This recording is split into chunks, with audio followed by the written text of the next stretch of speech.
Welcome to 360 Tamil. இன்னைக்கு இந்த வீடியோல நம்ம எந்த படத்தோட எக்ஸ்பிளனேஷன் பத்தி பார்க்க போறோம்னா, தமிழ்ல 2024ல வெளியான தென்னிந்தியா அப்படின்ற படத்தை பத்தி தான் பார்க்க போறோம். இது ஒரு பக்கவான கிரைம் த்ரில்லர் படம்னு சொல்லலாம். ஸ்டார்டிங்ல இருந்து எண்டிங் வரைக்கும் சூப்பரா கொண்டு போயிருப்பாங்க. நான் முதல்ல இந்த படத்தோட பிளாட்டை பத்தி சொல்றேன். ஒரு 4 பேர் சேர்ந்த மாதிரி ஒரு கிளப்ல இருக்க காசை கொள்ளையடிக்கிறதுக்கு முடிவு பண்றாங்க. அந்த கிளப்பை பத்தி ஒருத்தருக்கு நல்லா தெரிஞ்சிருக்கு. இவ்வளவு காசு அங்க வைப்பாங்க, அதை தூக்கணும். வாட்டி கம்மி காசை தூக்குறோம், ரெண்டாவது வாட்டி நிறைய காசை தூக்குறோம்ன்ற மாதிரி பிளான் எல்லாம் போடுறாங்க. அந்த பிளானை சரியாவும் எக்ஸிக்யூட் பண்ணிடுறாங்க. ஆனா அதுக்கப்புறம் 4 பேருக்கு பிரச்சனை வருது. சம்பந்தப்பட்ட ஒவ்வொருத்தரா கொல்லப்பட்டு இருக்காங்க. சோ இவங்க எதனால மாட்டினாங்க, எப்படி மாட்டினாங்கன்னு சொல்றதுதான் இந்த படத்தோட மீதி கதை. ரொம்பவே சூப்பரா கொண்டு போயிருப்பாங்க. கண்டிப்பா உங்க எல்லாருக்குமே பிடிக்கும்னு நம்புறேன். எக்ஸ்பிளனேஷனுக்குள்ள போறதுக்கு முன்னாடி வீடியோக்கு ஒரு லைக் போடுங்க. இந்த எக்ஸ்பிளனேஷன் பிடிச்சிருந்ததுன்னா ஐப்ன்ற ஆப்ஷனை கிளிக் பண்ணி சப்போர்ட் பண்ணுங்க. மேற்கொண்டு பேசி டைம் வேஸ்ட் பண்ணாம நம்ம நேரடியா படத்தோட ஃபுல் எக்ஸ்பிளனேஷனுக்குள்ள போயிடலாம். படத்தோட ஸ்டார்டிங் சீனே அனிமேஷன்ல ஒரு ஸ்டோரியை காட்டுறாங்க. இது ரொம்ப முக்கியம், பார்த்து வச்சுக்கோங்க. ஆக்சுவலா மைக்கேல்னு ஒரு பையன் இருக்கான் பாத்தீங்களா, சின்ன வயசுல இருந்தே ரவுடித்தனம் பண்ணிட்டு இருக்கான், சூதாட்டம்லாம் விளையாடிட்டு இருக்கான். வளர வளர ரோசின்னு ஒருத்தங்களை லவ் பண்றான். அவங்கள லவ் பண்ணோன்னே நிறைய மாற்றம்லாம் ஏற்படுது. 2 பேருமே கல்யாணம் பண்ணிக்கிறாங்க. இவங்க 2 பேருக்குமே ஒரு பையன் ஒரு பொண்ணு பிறக்குறாங்க. ரொம்ப சந்தோஷமா இவங்க 4 பேருமே வாழ்ந்துட்டு இருக்காங்க. பையன் பேரு மார்ட்டின், பொண்ணு பேரு பிரியா அப்படின்றது. இவருமே பசங்களை விடுறதுக்காக வெளியே போயிட்டு திரும்பி வீட்டுக்கு வரும்போது இவரோட கூட்டாளிங்களா இருந்தவங்க இருக்காங்கல்ல, இவரோட ஒய்ஃபை சாவடிச்சுட்டு போயிடுறாங்க. இதுக்கு முன்னாடி பண்ண தப்புக்கு இப்போ ஒய்ஃப் இறந்து போயிட்டாலே அப்படின்ற மாதிரி ஃபீல் பண்றாரு. நம்ம பசங்களை கூட்டிட்டு வேற எங்கேயாவது போயிடுங்கன்ற மாதிரி ஒய்ஃப் சொல்றாங்க. சோ பசங்களான மார்ட்டின் பிரியாவை கூட்டிட்டு மைக்கேலும் வேற ஊருக்கு வந்துடுறாரு. அங்க ஒரு வாழ்க்கையை வாழ ஆரம்பிக்கிறாரு. இவர் ஒரு ஃபங்க்ஷனுக்கு போகும்போது அங்க அண்ணன் தங்கச்சி சேர்ந்து சமையல் பண்ணிருப்பாங்க. அந்த சமையல் சூப்பரா இருக்கு. இவருமே ஹோட்டல் தான் ரன் பண்ணிட்டு இருக்காரு. ஏன் கூட வந்துடுறீங்களான்னு கேட்கும்போது அந்த அண்ணனும் தங்கச்சியும் வந்துடுறோன்ற மாதிரி ஏத்துக்கிறாங்க. இந்த மைக்கேல் 4 பேரையும் பசங்க மாதிரிலாம் வளர்த்துட்டு இருக்காரு. பேசாம இவங்களுக்குள்ளேயே கல்யாணம் பண்ணி வச்சிட்டா என்னன்னு நினைக்கிறாரு. அது என்னன்னா மார்ட்டினை வந்து வித்யாக்கு கல்யாணம் பண்ணி வச்சிடலாம், சேகர பிரியாக்கு கல்யாணம் பண்ணி வச்சிடலாம்னு யோசிக்கிறாரு. ஆக மொத்தத்துல இவங்க 4 பேருக்குள்ளேயே வந்து மாத்தி மாத்தி கல்யாணம் எல்லாம் முடிச்சிடுறாங்க. இப்ப அவங்களுக்கு ஒரு குழந்தையும் இவங்களுக்கு ஒரு குழந்தையும் பிறக்குது. 2 பேர் ஆண் குழந்தை. 2 குடும்பத்தை சேர்ந்தவங்களும் சந்தோஷமா இருந்துட்டு இருக்காங்க. மைக்கேலுக்கு இப்ப ரொம்ப வயசாயிருது. மைக்கேலை பொறுத்த வரைக்கும் ஒரு ஹோட்டல் நடத்தினாரு பாத்தீங்களா, அதை சொந்தமா தான் நடத்தியிருப்பாரு. இப்ப பெரிய ஹோட்டலா மாறிடுது. ஆனா அந்த ஹோட்டலுக்கு ஒரு பிரச்சனை வருது போல. என்ன பிரச்சனைன்னு தெரியல. ஒரு ஸ்டேஜ்ல இவர் தவறிடுறாரு. இப்ப அப்படியே கதை 2010ல நடக்கிற மாதிரி நமக்கு காட்டுறாங்க. நேவிக்கான ட்ரைனிங்லாம் நடக்கும் பாத்தீங்களா, அந்த மாதிரி வந்து ஸ்விம்மிங்கான ட்ரைனிங் தான் நடந்துட்டு இருக்கு போல. இந்த ட்ரைனிங்ல ஒருத்தர் பயங்கரமா பெர்ஃபார்ம் பண்றாரு. இவர் யாரு என்னன்றதை தெளிவா நமக்கு காட்டல. சூப்பரா பெர்ஃபார்ம் பண்ற அப்படின்ற மாதிரி அங்க இருக்க ஒரு பாராட்டிட்டு இருக்காரு. கண்டிப்பா சீக்கிரமே நீ நேவில ஆபீசரா மாறிடுவன்ற மாதிரிலாம் சொல்றாரு. சோ யாருன்றதை இப்போதைக்கு நமக்கு ரிவீல் பண்ண வேணான்றதுக்காக ரிவீல் பண்ணல போல. இப்ப அப்படியே கட் பண்ணி ஒரு 9 வருஷம் கழிச்சு நடக்கிறத காட்டுறாங்க. 2010 காமிச்சவங்க இப்ப 2019 காட்டுறாங்க. இப்ப சேகர்ன்ற ஒரு நபர் பிராக்டிஸ்லாம் எடுத்துட்டு இருக்காரு. அப்ப 2 பேர் மாஸ்க் போட்ட மாதிரி வந்து சேகரை பயன்படுத்த ஆரம்பிக்கிறாங்க. டேய் நீங்க தானா, எதுக்குடா மாஸ்க் எல்லாம் போட்டு வந்திருக்கீங்கன்னு கேட்கும்போது, நீ தானே அடையாளம் தெரியக்கூடாதுன்னு சொன்ன, அதனால தான் மாஸ்க் போட்டு வந்திருக்கோன்ற மாதிரி சொல்லிட்டாங்க. சரி நல்லதுதான் அப்படின்ற மாதிரி இவருமே அந்த 2 ஃப்ரெண்ட்ஸுங்க கிட்ட பேசிட்டு இருக்காரு. இவர் பேரு சேகர், அந்த 2 ஃப்ரெண்ட்ஸோட பேரு தேவையில்ல. இவங்க 3 பேர் பேசிட்டு இருக்கும்போது 4ஆவதா ஒரு நபர் வராரு. இவரை பொறுத்த வரைக்கும் சேகர் கூட கான்டாக்ட்ல இருக்காரு போல. இவரோட ஃபேஸ் சேகருக்கு மட்டும் தான் தெரியும். இப்ப கூட ஃபேஸை மூடிட்டு தான் வந்திருக்காரு. நீங்க 2 பேருமே மூடிட்டு வந்தது நல்லதா போச்சு. ஏன்னா ஒருத்தரோட ஃபேஸ் இன்னொருத்தருக்கு தெரியாம இருக்கிறது தான் நல்லது. சேகர் ஃபேஸ் மட்டும் நம்ம எல்லாருக்கும் தெரியும், ஆனா மத்தவங்க ஃபேஸ் தெரியாம இருக்கிறது நல்லதுன்னு சொல்லிட்டாரு. பிளான் என்னன்ற மாதிரி வந்திருக்க அந்த சேகரோட ஃப்ரெண்ட்ஸ் கேக்குறாங்க. சேகரை பொறுத்த வரைக்கும் சின்ன சின்ன திருட்டு பண்றவர் போல. ஃப்ரெண்ட்ஸுங்களும் அந்த மாதிரி தான்.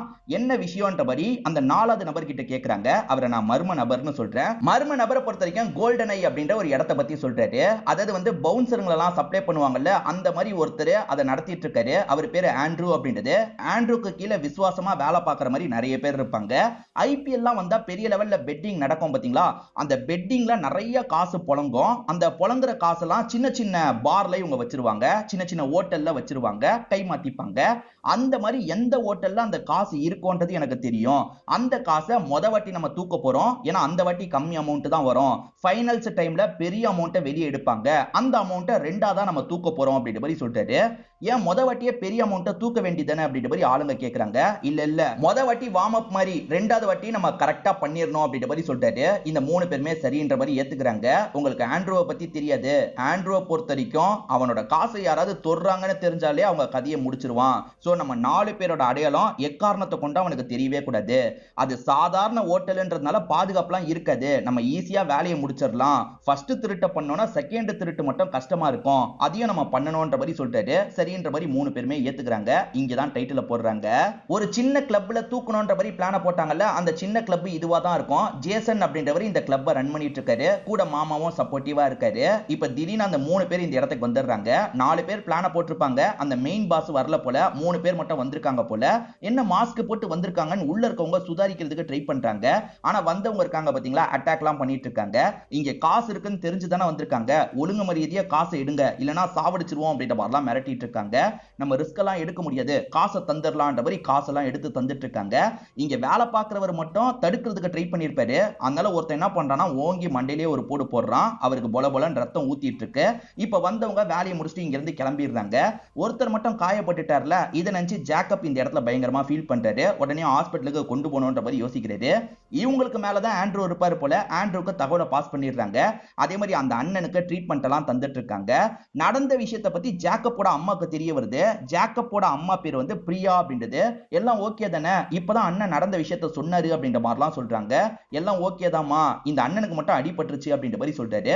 இப்ப போலீஸுங்க இந்த இடத்துக்கு வந்துடுறாங்க. என்ன கவனிச்சிங்கன்ற மாதிரிலாம் விசாரணை பண்ணிட்டு இருக்காங்க. வந்தவனுங்க சிசிடிவி எல்லாம் மறைச்சிட்டு தான் வந்திருக்காங்க போல. நீங்க என்ன கவனிச்சிங்கன்னு கேட்கும்போது ஒருத்தன் கையில டாட்டூ இருந்ததை பார்த்தன்ற மாதிரி ஜேக்கப்பும் சொல்றாரு.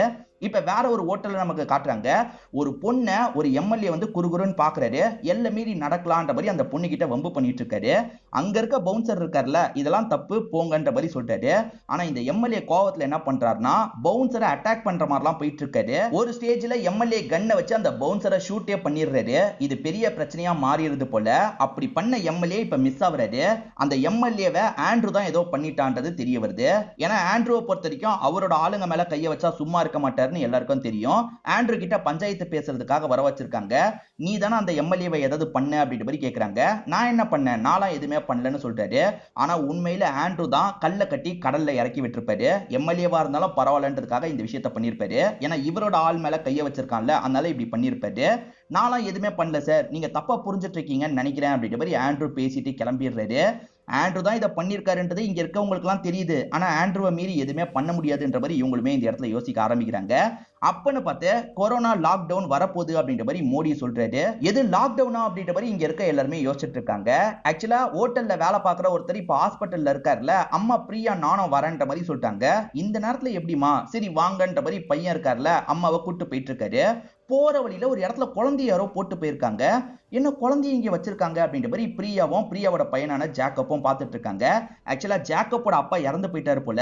ஜேக்கப்க்கு இந்த குழந்தைய பார்க்கும்போது அப்பாவோட ஞாபகம்லாம் வருது. ஃபீலிங்கா பார்த்துட்டு இருக்காரு. அப்பன்னு பார்த்து இந்த வழியா கார்ல ஒரு பொண்ணு வராங்க. அந்த பொண்ணு பேரு மாயா அப்படின்றது. அவங்களுமே டாக்டரா தான் இருப்பாங்க. என்ன மாஸ்க் போடாம என்ன பண்ணிட்டு இருக்கீங்க, என்ன குழந்தை அப்படின்னு கேட்கும்போது இவங்களுமே குழந்தை இங்க இருந்தது, யாரோ தூக்கி போட்டு போயிருக்காங்க போல அப்படின்ற மாதிரி சொல்றாங்க. சரி ஹாஸ்பிட்டலுக்கு கொண்டு போலான்ற மாதிரி இவங்களுமே ஹாஸ்பிட்டலுக்கு கொண்டு வந்துடுறாங்க. அந்த குழந்தைக்கு தேவையான ட்ரீட்மெண்ட்லாம் தந்துட்டு இருக்காங்க. ஒன்னும் பிரச்சனை கிடையாது, இதுக்கப்புறம் பண்ண வேண்டிய விஷயத்த நான் பண்றேன், ஏதாவது ஆசிரமத்துல நான் விட்டுறேன் அப்படின்ற மாதிரி சொல்லிட்டாங்க. சரி ஃபார்மலா ஒரு கம்ப்ளைண்ட்டும் பண்ணிருங்கன்ற மாதிரி கிளம்பிடுறாரு. இவங்க என்ன பண்றாங்கன்னா, அந்த குழந்தைக்கான ட்ரீட்மெண்ட்லாம் முடிச்சிடுறாங்கல்ல, இவங்களுக்கு தெரிஞ்ச ஒரு ஆசிரமத்துல சேர்க்கறதுக்காக வராங்க. சரி ஓகே நான் பாத்துக்கிறேன்ற மாதிரி அங்க இருக்க லேடியும் ஏத்துக்கிறாங்க. இப்ப கொஞ்ச நாள் கழிச்சு நம்ம ஹீரோ ஜேக்கப் இருக்காரு பாத்தீங்களா, இந்த மாயாக்கு கால் பண்ணி பேசிட்டு இருக்காரு. குழந்தை ஓகேவான்னு கேட்கும்போது ஓகே தான், இந்த மாதிரி ஒரு ஆசிரமத்துல சேர்த்திருக்கேன், இப்ப விட மாட்டாங்க, லாக்டவுன் முடிஞ்சதுக்கு அப்புறம் போய் பாருங்கன்னு சொல்றாங்க. சரி ஓகே அப்படின்ற மாதிரி இவருமே ஏத்துக்கிறாரு. ஆக்சுவலா லாக்டவுன் காரணமா ஐபிஎல் மேட்ச் எல்லாம் தள்ளி வச்சிருப்பாங்க. இதெல்லாம் பார்த்துட்டு இருக்க சேகர் பயங்கரமா ஷாக் ஆகுறாரு. அதாவது திருட்டு வேலை பண்ணதுல ஒருத்தர் தான் சேகர். அவர் ஷாக் ஆகுறாரு. ஐயோ அடுத்த திருட்ட பண்ணிரலாம் நினைச்சா அதுக்குள்ள இப்படி ஆயிருச்சுன்ற மாதிரி யோசிக்கிறாரு. இப்ப டீமை சேர்ந்தவங்க கிட்ட சாட்ல இவருமே பேசுறாரு. லாக்டவுன்ல சில தளர்வெல்லாம் கொண்டு வந்தாங்கல்ல, அந்த மாதிரி தளர்வை கொண்டு வராங்க. இந்த டைம் அம்மாவும் அந்த குழந்தைய பார்க்கணும்னு ஆசைப்படுறாங்க. நான் கூட்டு போறேன்ற மாதிரி ஜேக்கப்பும் ஏத்துக்கிறாரு. இப்ப குழந்தைய பார்க்கறதுக்காக அந்த இடத்துக்கு வந்தா இவங்களுக்கு முன்னாடியே மாயா வந்திருக்காங்க. அந்த குழந்தை கூட எல்லாம் விளையாடிட்டு இருக்காங்க. ஆக்சுவலா மாயா தனியா வரல, அக்காவை கூட்டிட்டு வந்திருக்காங்க போல. அந்த அக்காவோட பேரை நம்ம காவியான்னு வச்சுப்போம். சோ இப்ப அக்கா தங்கச்சி ரெண்டு பேருமே அந்த குழந்தைய வச்சு விளையாடிட்டு இருக்காங்க. வந்த அம்மாவும் குழந்தைய பார்க்கணும்னு நினைச்சாங்கல்ல, அந்த குழந்தையெல்லாம் பார்த்துட்டு இருக்காங்க. இப்ப பார்த்து முடிச்சுட்டு கிளம்பலாம்னு நினைக்கும் போது எங்க கூட கார்லயே வந்துருங்க அப்படின்ற மாதிரி அம்மாவும் கூப்பிடுறாங்க. சரி ஓகேன்ற மாதிரி மாயாவும் மாயாவோட அக்காவும் இவங்க கூட டிராவல் பண்றாங்க. அவங்க ரெண்டு பேரை பத்தி இந்த பிரியா விசாரிக்கிறாங்க. ரெண்டு பேருமே கேரளாவை சேர்ந்தவங்க போல. இப்ப அவங்க ரெண்டு பேருமே இறங்குற இடம் வந்துருச்சு. சரி பார்த்து போங்கன்ற மாதிரி இறக்கி விட்டுட்டு அம்மாவும் பையனும் சேர்ந்த மாதிரி இங்க இருந்து கிளம்ப ஆரம்பிக்கிறாங்க. இப்ப ஆண்ட்ரூ நெட்வொர்க்ல இருக்க ரெண்டு பேரு ஜீப்ல வந்துட்டு இருக்காங்க. நிறைய காசெல்லாம் கொண்டு போயிட்டு இருக்காங்க போல. இந்த விஷயம் ரெண்டு பேருக்கு தெரிஞ்சிருது போல. பைக்ல வந்தவங்க கண்ணை காமிச்சு மிரட்டி காசை புடுங்கலாம்னு நினைக்கிறாங்க. ஆனா அங்க இருக்க கார்ட்ஸ் இருக்காங்கல்ல, சடனா தடுத்து சண்டை போடுறாங்க. அதுல ஒருத்தனை ஷூட் பண்ணி சாவடிச்சிடுறாங்க. இப்ப மீதி ஒருத்தனை லாக் பண்ணிடுறாங்க. ஏற்கனவே இவங்களோட காசை ஒருத்தன் தூக்குனான்ல, அது இவனா இருக்க வாய்ப்பு இருக்குன்ற மாதிரிலாம் யோசிக்கிறாங்க. ஆண்ட்ரூ கிட்ட சொல்றாங்க. ஆண்ட்ரூ என்ன பண்றாருன்னா, நீங்க ரெண்டு பேர் கிளம்பி வாங்கன்ற மாதிரி சொல்றாரு. ஜேசனையும் ஜேசனோட அங்கிளான மார்ட்டினையும் கூப்பிடுறாரு. ஏன்னா இவங்க ரெண்டு பேருமே ஆண்ட்ரூக்கு கீழே தான் வேலை பார்த்துட்டு இருக்காங்க போல. இப்ப இவங்க ரெண்டு பேருமே அந்த இடத்துக்கு வந்துடுறாங்க. இவன் தான் இந்த விஷயத்த பண்ணானா பாருங்கன்ற மாதிரி அடையாளத்துக்காக காட்டுறாங்க. இவங்க ரெண்டு பேரும் என்ன சொல்றாங்கன்னா, நாங்களே ஃபேஸ் எல்லாம் பார்க்கல, ஒருத்தன் கையில ஒரு டாட்டூ இருந்தது, இவன் கையில அந்த டாட்டூ இல்லன்ற மாதிரி சொல்றாரு. அப்ப இவன் வேற போல அப்படின்ற மாதிரி ஆண்ட்ரூ யோசிக்கிறாரு. இவன் கதையை முடிச்சிருங்கன்ற மாதிரி ஆளுங்க கிட்ட சொல்றாரு. தேவைப்பட்டா திரும்பி கூப்பிடுவேன், இன்னொன்னு வாட்டி இது நடக்க வாய்ப்பு இருக்கு, இதுக்கப்புறமாவது கிளப்பை கவனமா பாத்துக்கோங்கன்ற மாதிரிலாம் ஆண்ட்ரூ இவங்க ரெண்டு பேர்கிட்ட சொல்றாரு. இவங்க ரெண்டு பேருமே சரின்ற மாதிரி ஏத்துக்கிறாங்க.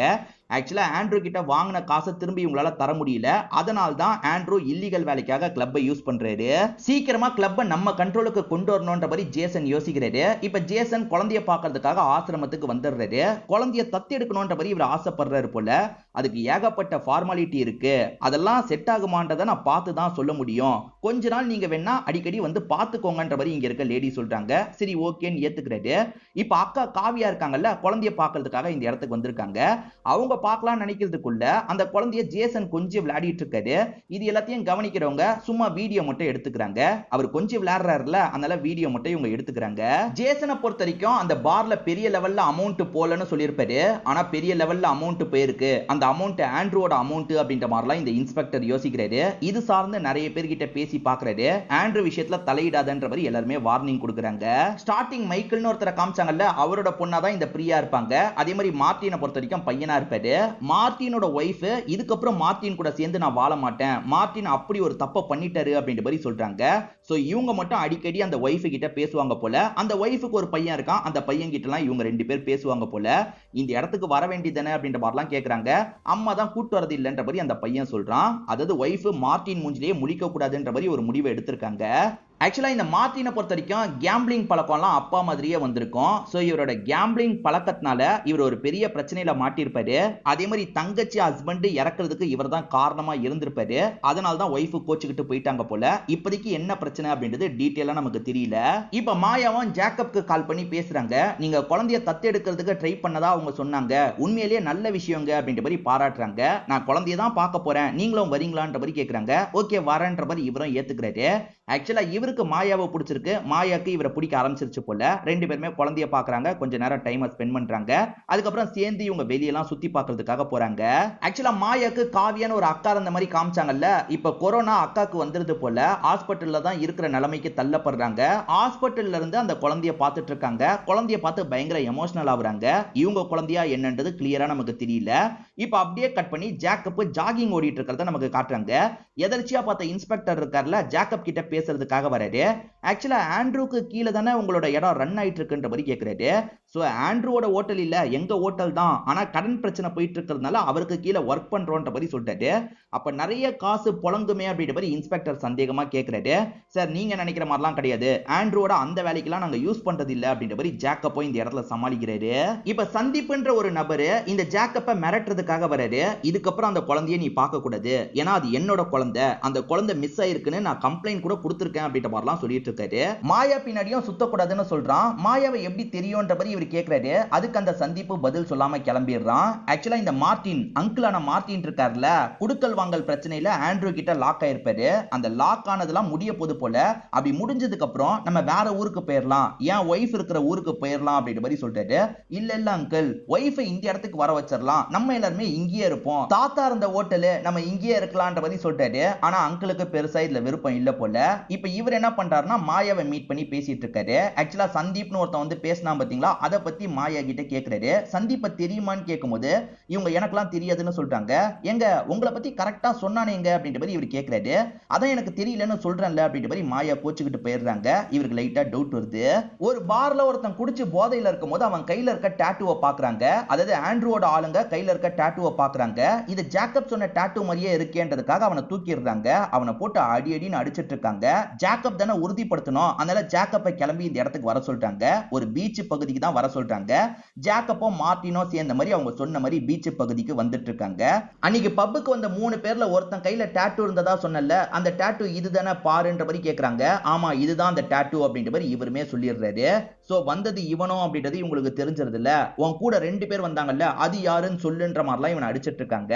ஆக்சுவலா சேகரோட ஃப்ரெண்டா 2 பேர் மாஸ்க் போட்டு இருந்தாங்கல்ல, அதுல ஒருத்தன் தான் இவன் போல. இவன் என்ன சொல்றானா, சேகர் இதை தாண்டி வேற ஒரு ஃப்ரெண்டுன்ற மாதிரி சொல்றான். எக்ஸாக்டா அவங்க டீடைல் எல்லாம் சொல்ல மாட்டான்.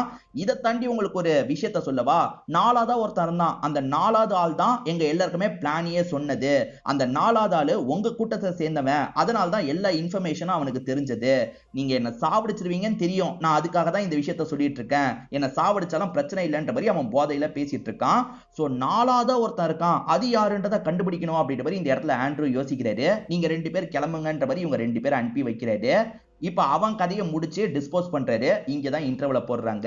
ஏற்கனவே காவியாவை பொறுத்த வரைக்கும் கொரோனா பாசிட்டிவ் வந்தது பாத்தீங்களா, இப்ப ஹாஸ்பிட்டல்ல சீரியஸா இருக்காங்க போல. இத பத்தி இவங்களுமே ஜேக்கப் கிட்ட சொல்றாங்க. நான் உடனே வரேன்ற மாதிரி சொல்லிட்டாரு. ஆக்சுவலா இவர் பார்க்கலாம் நினைக்கிறதுக்குள்ள அவங்க உயிரே போயிருக்கும். இதை நினைச்சு வந்து மாயா ஃபீல் பண்ணிட்டு இருக்காங்க. ஃபீல் பண்ணாது அப்படின்ற மாதிரி இவருமே இவங்களுக்கு ஆறுதல்லாம் சொல்லிட்டு இருக்காரு. இப்ப அங்கிளும் ஜேக்கப்பும் சேர்ந்த மாதிரி ஓட்டல திரும்பி எங்களுக்கே தந்துருங்கன்ற மாதிரி கேக்குறாங்க. ஒரே ஒரு டீல் மட்டும் முடியட்டும், அதாவது திரும்பி ஐபிஎல் ஸ்டார்ட் ஆகி ஃபைனல் நடக்கும்ல, அப்ப பெரிய அமௌண்ட் புழங்கும். அந்த அமௌண்ட் மட்டும் இங்க இருந்து பிரிச்சு அனுப்பிட்டேன்னா நிறைய காசு கிடைக்கும். உங்களோட காசுல நான் கழிச்சுக்கிறேன். அதாவது திரும்பி ஹோட்டலோட டாக்குமெண்ட்டை உங்களுக்கே தந்துடுறேன்ற மாதிரி சொல்லிட்டாரு. ஏற்கனவே ஒரு அட்டாக் நடந்துருச்சு, திரும்பி அட்டாக் நடந்தா என்ன பண்றதுன்னு கேட்கும்போது அதெல்லாம் நான் பாத்துக்கிறேன், நீங்க 2 பேருமே இப்போதைக்கு கிளம்பலாம் அப்படின்ற மாதிரி இவங்க 2 பேரும் அனுப்பி வச்சிடுறாரு. அந்த இன்ஸ்பெக்டரை பொறுத்த வரைக்கும் ஆண்ட்ரூவை பத்தி நிறைய விசாரணை பண்ணிட்டு இருக்காரு. இன்ஸ்பெக்டருக்கு மேல இருக்கவருக்கு இது தெரிய வருது. உனக்கு எதுக்கு இந்த தேவையில்லாத வேலை, அவனை பத்தி நோண்டுனா தேவையில்லாத பிரச்சனை வரும், நீ அந்த கேஸை விட்டுரு அப்படின்ற மாதிரிலாம் வார்னிங் கொடுத்துட்டு போறாரு. இப்ப ஆண்ட்ரூ ஆளுங்க இருக்காங்கல்ல, அந்த 2 பேரை பிடிக்கணும்னு நினைக்கிறாங்க. சேகர் இன்னொருத்தன், அவங்க 2 பேரை பிடிக்கணும்னு நினைக்கிறாங்க. விசாரிச்சுட்டு இருக்காங்க. அதே சமயம் மாயா இருக்காங்கல்ல, அம்மாவை பார்க்கறதுக்காக வீட்டுக்கு வந்திருக்காங்க. அம்மாவும் கட்டி பிடிச்ச ஆறுதல்லாம் சொல்லிட்டு இருக்காங்க. அதே சமயம் மாயா அன்னைக்கு கோவமா பேசிட்டு போனாங்கல்ல, இன்னைக்கு எல்லாத்தையும் சொல்லலாம்னு நினைக்கிறாங்க. ஆக்சுவலா அந்த குழந்தை யாரோட குழந்தைன்னு பாத்தீங்கன்னா அக்காவோட குழந்தையா தான் இருக்கும். அக்காக்கும் மாமாக்கும் கல்யாணம் நடந்தது. வீட்டுல யாருக்குமே விருப்பம் கிடையாது. ஏன்னா அந்த சந்தீப்பு கெட்டவன், நிறைய தப்புலாம் பண்ணிட்டு இருக்கான், பொறுக்கி மாதிரி இருக்கான், அவனை கட்டிக்காதன்ற மாதிரி வீட்டுல எவ்வளவோ சொல்லியிருப்பாங்க. அதை மீறியும் அக்கா இருக்காங்கல்ல, அந்த சந்தீப்பா கல்யாணம் பண்ணிருப்பாங்க. 2 பேருக்குள்ள எப்ப பாரு சண்டை வந்துகிட்டே இருக்கும். குழந்தை வேணான்னு சொல்லியிருப்பான், அதை மீறி இவங்க குழந்தைய பெத்துட்டாங்கல்ல, அந்த கடுப்புல இருந்திருப்பான். அன்னைக்கு சண்டை வரும்போது என்ன பண்ணிருப்பான்னா, இந்த குழந்தை இதுக்கப்புறம் இந்த வீட்டுல இருக்கக்கூடாது அப்படின்ற மாதிரி குழந்தைய தூக்கிட்டு போயிருப்பான். இவங்களுமே காயப்பட்ட மாதிரி வீட்டுல விழுந்து கிடக்குறாங்க. அப்பதான் தங்கச்சி வந்திருப்பாங்க. தங்கச்சி கிட்ட அவன் குழந்தைய தூக்கிட்டு போயிட்டான், என்ன பண்றான்றத பாரு, தடுன்ற மாதிரிலாம் சொல்லியிருப்பாங்க. தடுக்கிறதுக்காக வரதுக்குள்ள இவங்க குழந்தைய எடுத்து வச்சிருப்பாங்க. அதனால இவங்க குழந்தைய பத்தி எதுவுமே சொல்லாம குழந்தைய அங்க இருந்து கொண்டு போயிருப்பாங்க, ஒரு ஆசிரமத்துல வச்சிருப்பாங்க. ஏன்னா திரும்பி வீட்டுக்கு கொண்டு வந்தாலும் அவன் ஏதாவது பண்ண வாய்ப்பு இருக்குல்ல, அதனால தான் ஆசிரமத்துல வச்சிருப்பாங்க. இதான் நடந்தது அப்படின்ற மாதிரிலாம் சொல்றாங்க. இந்த ஜேக்கப்போட கடையில ஒரு அண்ணன் வேலை பார்க்கறாருல, அந்த அண்ணனுமே அந்த பொண்ணை உனக்கு பிடிச்சிருக்குன்னா சீக்கிரமா ப்ரொபோஸ் பண்ணிடுறா, நல்ல பொண்ணுடா, கல்யாணம் பண்ணிக்கோ அப்படின்ற மாதிரிலாம் சொல்லிட்டாரு. இல்லன்னு அவ எப்படி எத்துப்பான்னு தெரியல, கொஞ்ச நாள் போகட்டும்ன்ற மாதிரி அந்த அண்ணன் கிட்ட சொல்லிட்டாரு. அப்படியே கட் பண்ணி இப்ப இவங்க வந்து 2வது ஆளையும் புடிச்சிட்ட மாதிரி காமிக்கிறாங்க. சேகரோட ஃப்ரெண்ட்ஸா 2 பேரை காமிச்சாங்கல்ல, அதுல 2வது ஆளையே இவங்க புடிச்சிடுறாங்க போல. சேகர் எங்க அப்படின்ற மாதிரிலாம் இவங்கிட்ட கேட்டுட்டு இருக்காங்க. இவனுமே வலி தாங்க முடியாம இங்கதான் இருப்பான்ற மாதிரி உண்மையான டீட்டெயிலை கொடுத்துடுறான். இவன் சாகட்டோன்ற மாதிரி கால்ல நிறைய பிளட் போற மாதிரி அறுத்து விட்டுட்டு போயிடுறாங்க. இப்ப போராடிட்டு இருக்க இவன் இருக்கான்ல, சேகருக்கு கால் பண்ணி உன்னை பத்தி சொல்லிட்டேன்டா, நீ தப்பிச்சுக்கோ அப்படின்ற மாதிரி சொல்றான். இவனோட உயிரும் இங்க போயிருது. ஜேக்கப்போட அப்பா எப்படி இறந்து போனாரு அப்படின்ற மாதிரி ஹீரோயின் கேக்குறாங்க. அதுக்கு இந்த அம்மா பிரியா இருக்காங்கல்ல, என் அண்ணனால தப்பானவங்க கைக்கு அந்த ஹோட்டல் போயிருச்சு, அதனால தான் என் ஹஸ்பண்ட் உயிர் போயிருச்சு அப்படின்ற மாதிரிலாம் ஃபீல் பண்றாங்க. இப்ப இவர் டிராப் பண்றதுக்காக வீட்டுக்கு கூட்டு போயிட்டு இருக்கும்போது இவங்களுமே அப்பாக்கு என்னாச்சு டீடைலா சொல்லுங்கன்னு கேக்குறாங்க. இவருமே சில விஷயங்களை சொல்றாரு. அதாவது இவரோட மாமாவான மார்ட்டின் இருக்காரு பாத்தீங்களா, இவங்களுக்கே தெரியாம சொத்தை அடமானம் வச்சிருப்பாரு. யார்கிட்ட? ஆண்ட்ரூ கிட்ட அடமானம் வச்சு காசெல்லாம் வாங்கியிருப்பாரு. அப்பத்துல இருந்து ஆண்ட்ரூ இவங்களோட ஹோட்டல தப்பான விஷயத்துக்குலாம் யூஸ் பண்ணிட்டு இருக்காரு. முடிஞ்ச அளவுக்கு சீக்கிரமா வாங்கணும்னு ட்ரை பண்ணிட்டு இருக்கேன், சீக்கிரமே வாங்கிடுவேன் அப்படின்ற மாதிரி இவங்க கிட்ட சொல்லிட்டு இருக்காரு. கவலைப்படாதீங்க எல்லாம் சரியாயிடும் அப்படின்ற மாதிரி மாயாவும் சொல்லிட்டு போறாங்க. சேகரோட ஃப்ரெண்ட்ஸ் 2 பேர் கொல்லப்பட்டுட்டாங்கல்ல, அதனால சேகருக்கு பயம் வந்து அந்த 4வது ஆளை மீட் பண்ணலாம்னு நினைக்கிறான். 4வது ஆளோட ஃபேஸ் சேகருக்கு தெரியும் போல. மாஸ்கை ஓபன் பண்ணுங்கன்னு சொல்றான். மாஸ்கை ஓபன் பண்ணா அங்க இருக்கிறதே மார்ட்டின் தான். சோ மார்ட்டினுக்கு கிளப்ல நடக்கிறத பத்தி தெரியும்ல, இவரே பிளான் பண்ணி காசை தூக்குறதுக்கு ஒரு ஐடியா பண்ணிருப்பாரு போல. அது இப்ப சொதப்பிக்கிச்சுல, ஒன்னும் பிரச்சனை இல்ல, திரும்பி காசை தூக்கலாம், நீயும் நானும் மட்டும் பிரிச்சுக்கலாம்ன்ற மாதிரி மார்ட்டின் சொல்லிட்டாரு. ஏற்கனவே அவனுங்க 2 ஃப்ரெண்ட்ஸை சாவடிச்சிட்டாங்க, இதுக்கப்புறம் என்னால இந்த விஷயத்த பண்ண முடியாது அப்படின்ற மாதிரிலாம் சொல்றான். சரி சரி உனக்கு கொஞ்சம் காசு தரேன், அந்த காசை வச்சு நீ இதுல இருந்து கம்ப்ளீட்டா விலகிக்கோன்ற மாதிரி சொல்லிட்டாரு. ஓகேன்ற மாதிரி இந்த சேகருமே ஏத்துக்கிறான்.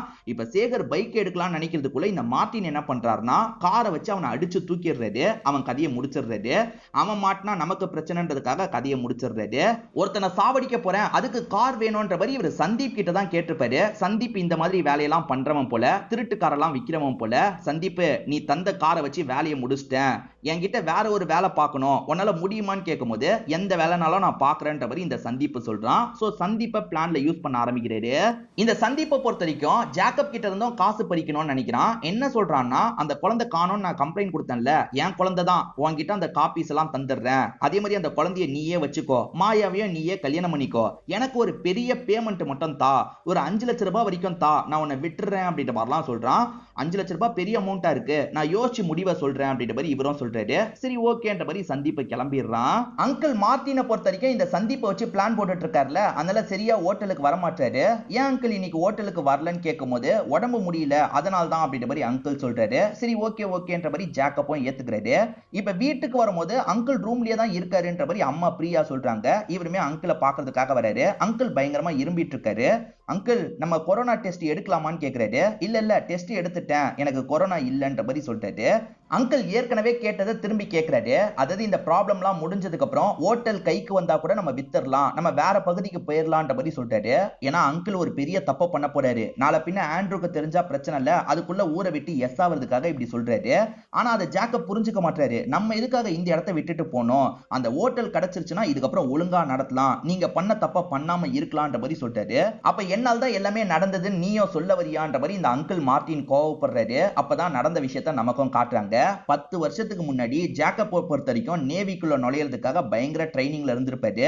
ஏறக்குறைய செலக்ட் ஆகிற ஸ்டேஜ்ல இருப்பாரு. அப்பதான் அப்பாவையும் அங்கிளையும் பாக்குறதுக்காக வந்திருப்பாரு. உன் அப்பா உனக்கு ஒரு சூப்பர் சர்ப்ரைஸ் வச்சிருக்காரு, வா ஹோட்டல்ல வெயிட் பண்ணலாம்னு சொல்றாரு. இதே சமயம் இவங்க பேசிக்கிறதெல்லாம் வேற ஒருத்தர் கவனிக்கிறாரு. இவரோட சொத்தெல்லாம் ஆண்ட்ரூ புடுங்கிருப்பாரு. அதாவது அவர் தோத்ததுனால சொத்தெல்லாம் வாங்கியிருப்பாரு. இப்ப இவருக்கு ஒய்ஃப் எல்லாம் கூட விட்டு போயிடுறாங்க. இதுக்கு காரணம் ஆண்ட்ரூ தானே, அந்த ஹோட்டல் தானே அப்படின்ற மாதிரி இவருமே கோவப்பட ஆரம்பிக்கிறாரு.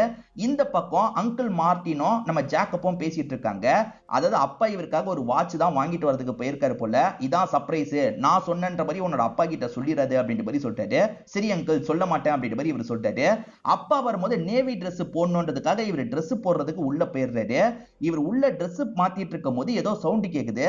என்னன்னு பார்த்தா அந்த நபர் இருக்கான்ல, சொத்தை இழந்த நபர் இருக்கான்ல, அங்கிளையும் அப்பாவையும் அட்டாக் பண்றதுக்காக வந்திருப்பான். அப்பா வயித்துல கத்திய வச்சு குத்திடுறான். அவனை பிடிச்சிடுறாங்க. இப்ப அப்பாவை ஹாஸ்பிட்டலுக்கு கூட்டு போனல, வேகமா இவங்களுமே ஒரு ஆட்டோ பிடிச்சி ஹாஸ்பிட்டலுக்கு கூட்டு போக ஆரம்பிக்கிறாங்க. ஏற்கனவே எக்கச்சக்க பிளட் போயிருக்கும். அதனால அப்பா ஹாஸ்பிட்டலுக்கு வரதுக்குள்ளேயே இறந்து போயிடுறாரு. அப்பா இவருக்காக வாங்கிட்டு வந்த வாட்ச் அங்க விழுந்து கிடக்குதுல, அதை சோகமா எடுத்து இவர் பாக்குறாரு. இவரோட அப்பா இறந்து போனதுனால அம்மாவை இவர் தானே பாத்துக்கணும். அதனால இதுக்கப்புறம் இந்த ட்ரைனிங் நேவி ஆபீசரா மாறுறதெல்லாம் வேணான்ற மாதிரி இது எல்லாத்தையுமே விட்டுறாரு. அதாவது இவரோட கனவையே இந்த விஷயத்துக்காக இவரை விட்டுறாரு. இப்ப பிரசன்ட்ல அம்மா வந்து இது எல்லாத்தையுமே வந்து அந்த பொண்ணு கிட்ட சொல்லிட்டு இருக்காங்க. ஆன்ட்டி இந்த வாட்சை மட்டும் நான் எடுத்துக்கிறேன், சரி பண்ணி அவனுக்கு gift பண்ண போறேன்ற மாதிரி வாட்சை எடுத்துக்கிறாங்க. இதே சமயம் இந்த மாயா வீட்டுக்குள்ள சந்தீப் உட்கார்ந்துட்டு இருக்கான். இப்ப மாயா வீட்டுக்குள்ள நுழையும் போது இவன் உட்கார்ந்து இருக்கிறத பார்த்து பயங்கரமா ஷாக் ஆயிடுறாங்க. என்ன மாயா, என்ன பார்த்து ரொம்ப ஷாக் ஆயிட்ட போல, நான் உன்னை கல்யாணம் பண்ணிக்கலாம்னு ஆசைப்படுறேன் அப்படின்ற மாதிரி சொல்றான். எது கல்யாணம் பண்ணிக்க போறியா? எனக்கெல்லாம் இதுல விருப்பமே கிடையாதுன்ற மாதிரி இவங்க கோவப்படுறாங்க. உனக்கு விருப்பம் இருக்காதுன்னு எனக்கு தெரியும். அதுக்கு பதிலா எனக்காக நீ ஒரு வேலை பண்ணும். இந்த நாள் பாருக்கு என் கூட வரணும். நீயும் நானும் சேர்ந்து அவன் கிட்ட பேச வேண்டிய சில விஷயங்கள் இருக்குன்ற மாதிரி இவன் சொல்றான். இவங்களுமே ஏத்துக்கிறாங்க. அதாவது ஐபிஎல்லோட ஃபைனல் நடக்குதுல்ல, அந்த நாள் தான் இவன் வர சொல்லியிருப்பான். அன்னைக்கு தானே காசு வரும். அந்த காசை தூக்கணும்ன்ற மாதிரி இவன் பிளான்லாம் போட்டு வச்சிடறான். இப்ப ஐபிஎல் மேட்சை பார்க்கறதுக்காக எல்லாருமே அந்த இடத்துக்கு வந்துடுறாங்க. பெரிய லெவல்ல பெட்டிங் அமௌண்ட் நைட்டு நேரம் இந்த இடத்துக்கு வரும் போல. அதை சேவ் பண்ணி ஒவ்வொரு இடமா அனுப்புறது தான் இவங்களோட வேலையா இருக்கும் போல. இப்ப இவன் வந்திருக்கிறத ஜாக்கப் பாக்குறாரு. இவன் எதுக்காக வந்திருக்கான்னு யோசிக்கிறாரு. நான் சீக்கிரமா 5 லட்சம் ரூபாய் தந்துடுறேன், நீ இதுல இருந்து விலகிருன்ற மாதிரி ஜாக்கப் பேசுறாரு. எனக்கு 5 லட்சம் ரூபாய் பத்தாது, இன்னும் அதிகமா காசு வேணும், என்னால 5 லட்சம் ரூபாய்க்கு மேல பெரட்ட முடியாதுன்ற மாதிரி ஜாக்கப் சொல்றாரு.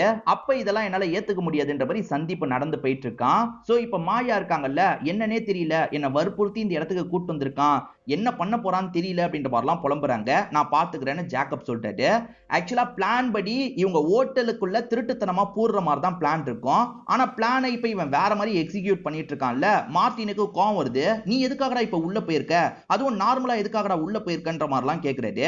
ஒன்னும் பிரச்சனை கிடையாது, நம்ம பிளான் போட்ட மாதிரி நான் பண்ணிருவேன், காசை எடுத்துட்டு வந்ததுக்கு அப்புறம் பிரிச்சுக்கலாம் அப்படின்ற மாதிரிலாம் பேசிட்டு இருக்கான். இந்த சந்தீப் ஏதோ ஒரு பிளானோட வந்திருக்கான் அப்படின்றது இவருக்குமே புரிய ஆரம்பிக்குது. ஏறக்குறைய எல்லாருமே மேட்சை பாக்குறதுக்காக மேல இருக்க ஒரு பெரிய ஸ்கிரீன் வச்சிருக்க இடத்துக்கு வந்துடுறாங்க. இப்ப இவனுமே மேட்சை பாக்குறதுக்காக மாயாவை கூட்டிட்டு அந்த இடத்துக்கு வந்துடுறான். இப்ப மேட்ச் முடிஞ்சோன்னா எல்லாருமே ஒவ்வொருத்தரா இங்க இருந்து கிளம்பிட்டு இருக்காங்க. அதே சமயம் வர வேண்டிய இடத்துல இருந்து காசு வந்துருச்சு போல. இங்க காசு இருக்கு, ஓகே தானே அப்படின்ற மாதிரி ஒருத்தன் சொல்லிட்டு இங்க இருந்து கிளம்ப ஆரம்பிக்கிறான். இவருமே ஓகேன்ற மாதிரிலாம் ஏத்துக்கிறாரு.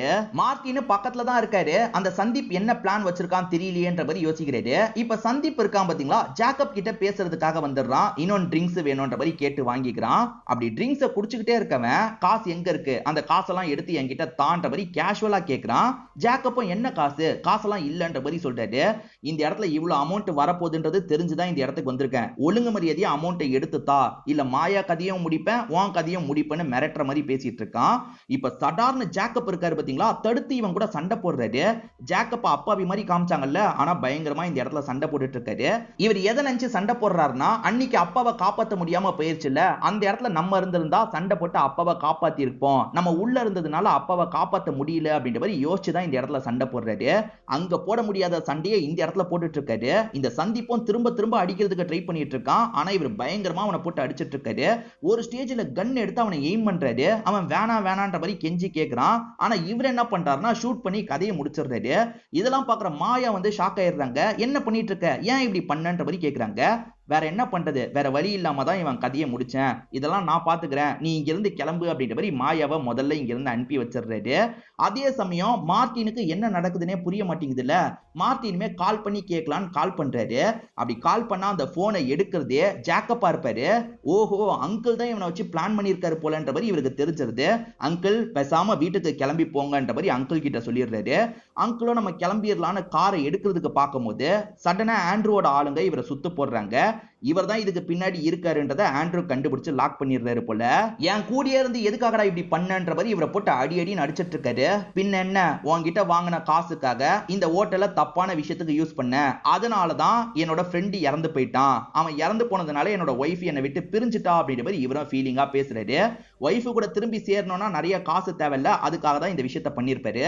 யாரை வச்சுலாம் இந்த விஷயத்த பண்ணாருன்றத சொல்றாரு. இதுக்கும் ஜாக்கப்க்கும் எந்த ஒரு சம்பந்தமும் இல்லைன்னு சொல்றாரு.